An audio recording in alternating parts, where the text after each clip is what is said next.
प्यारे बच्चों, आज हम कक्षा 6 में हिंदी विषय का एक टॉपिक है, मैं सबसे छोटी हो जाऊं। ये कविता है। यह कविता कवि सुमित्रा नंदन पंत द्वारा रचित है और इस कविता में एक लड़की की हार्दिक इच्छा बताई जा रही है। वो इच्छा ये है कि वो सबसे छोटी रहना चाहती है। वो ये चाहती है कि मैं सबसे छोटी रहूं, मैं बड़ी न हो जाऊं, क्योंकि मैं बड़ी होकर मैं मेरी माँ का प्यार नहीं खोना चाहती। तो कवि सुमित्रानंद पंत ने अपनी कविता के माध्यम से इन्होंने जाहिर किया है। तो पहले सुनेंगे। मैं सबसे छोटी हूँ, तेरी गोदी में सोऊं, तेरा अंचल पकड़ पकड़ कर फिर सदा माँ तेरे साथ। यानी कवि सुमित्रानंद पंत इस कविता के माध्यम से कह रहे हैं कि एक लड़की की इच्छा जाहिर हो रही है कि मैं सबसे छोटी हूँ, हे माँ मैं छोटी रह जाऊं, मुझे बड़ी होने का शौक नहीं है, क्योंकि अगर मैं बड़ी हो गई तो मैं तेरी गोदी में नहीं सो पाऊंगी, छोटी रहूंगी तो ही मैं तेरी गोदी में सो सकती हूँ। तेरा अंचल पकड़ पकड़ कर फिरूं सदा माँ तेरे साथ, क्योंकि अगर मैं छोटी रहूंगी तो मैं तेरा आंचल पकड़ पकड़ के सदैव साथ में फिर सकती हूँ, वरना मुझे साथ में फिरने का मौका नहीं मिलेगा। कभी न छोड़ू साथ तेरा, बड़ा बनाकर पहले हमको तू पीछे चलती है माँ। ये माँ तुम हमारे साथ में क्या करिए भाई, बड़ा बनाकर एक धोखा कर रही हो। क्या कर रही है? छल। देखो एक शब्द आया छल। छल का मतलब होता है कपट। वैसे अपनी माँ पर कपट नहीं करे, मतलब छोटी बच्ची अपनी माँ को कह रही है कि आप मुझे छोटा बड़ा बनाकर मुझे छोड़ दोगी, ऐसा ये छोटी बच्ची अपनी माँ से कहती है। हाथ पकड़ फिर सदा हमारे, सदा यानी रोज।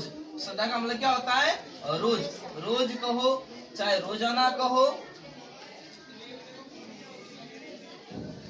तो वह बच्ची ये कहती है, हे माँ तुम हमारे साथ में हमें रोजाना हाथ पकड़ के चलाना, आपने मुझे हाथ पकड़ के चलाना सिखाया है, तो बस मैं तुम्हारे पास में रहना चाहती हूँ, मैं तुमसे दूर होना नहीं चाहती।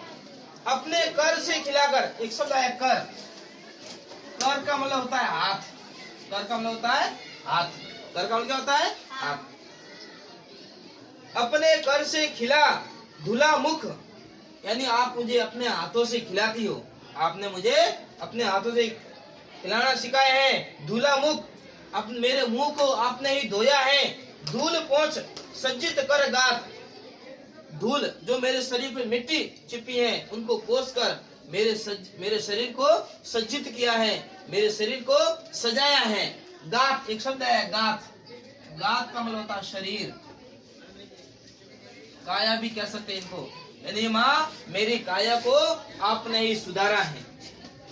थमा खिलौने नहीं सुनाती, अब आप मुझे माँ, अब मैं थोड़ी बड़ी हो गई हूँ, तो आप मुझे खिलौने मेरे हाथ में रख दिए हैं और तुम मुझे ये जो कहानी है वो नहीं सुनाती हो, हमें सुखद प्रियो की बात। आप मुझे प्रियो की जो कहानी है, पहले तो जब आप तुम्हें है ना अपनी गोदी में रहकर है ना मुझे प्रियो की कहानियां सुनाती थी, अब मैं धीरे धीरे जो ही बड़ी हो रही हूँ तो आप मुझे खिलौने सौंप दिए। खिलौने सौंप कर आप मुझे प्रियो की कहानियां भी नहीं सुना रही हो। ऐसी बड़ी न हो तेरा स्नेह न खो, मैं बड़ी होकर तेरा स्नेह है जो प्यार है वो नहीं खोना चाहती।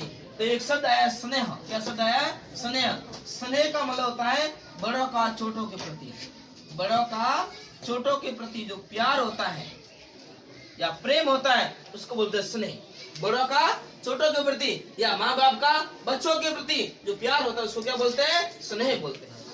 एक होता है प्रेम। क्या होता है? प्रेम होता है, प्रेम को बोलते हैं जो सहज सामान्य, जैसे प्रेम होता है ना, सामान्य प्रेम, जैसे दो दोस्तों के बीच में प्रेम है ना, तो वो प्रेम क्या होता है? सहज प्रेम होता है, वो सामान्य प्रेम होता है। मगर ये जो स्नेह शब्द है, इस स्नेह का मतलब होता है माता पिता का बच्चों के प्रति प्रेम या बड़ों का छोटों के प्रति प्रेम।